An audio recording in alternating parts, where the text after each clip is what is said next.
അദ്ധ്യായം 1 അൽ ഫാത്തിഹ. മക്കയിൽ അവതരിച്ചത്. വിശുദ്ധ ഖുർആൻ തുടങ്ങുന്നത് ഈ അദ്ധ്യായത്തോടെ ആയതുകൊണ്ടാണ് ഇതിന് ഫാത്തിഹ അഥവാ പ്രാരംഭം എന്നു പേർ നൽകപ്പെട്ടത്. ബിസ്മില്ലാഹിർ റഹ്മാനിർ റഹീം. പരമകാരുണികനും കരുണാനിധിയുമായ അല്ലാഹുവിന്റെ നാമത്തിൽ. അൽഹംദുലില്ലാഹി റബ്ബിൽ ആലമീൻ. സ്തുതി സർവലോക പരിപാലകനായ അല്ലാഹുവിനാകുന്നു. അർ റഹ്മാനിർ റഹീം. പരമകാരുണികനും കരുണാനിധിയും. മാലികി യൗമിദ്ദീൻ. പ്രതിഫല ദിവസത്തിന്റെ ഉടമസ്ഥൻ.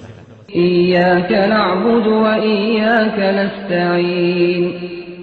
നിന്നെ മാത്രം ഞങ്ങൾ ആരാധിക്കുന്നു, നിന്നോട് മാത്രം ഞങ്ങൾ സഹായം തേടുന്നു. ഇഹ്ദിനസ് സിറാത്തൽ മുസ്തഖീം. ഞങ്ങളെ നീ നേർമാർഗത്തിൽ ചേർക്കണമേ. സിറാത്തൽ ലദീന അൻഅംത അലൈഹിം ഗൈറിൽ മഗ്ദൂബി അലൈഹിം വലദ്ദാല്ലീൻ.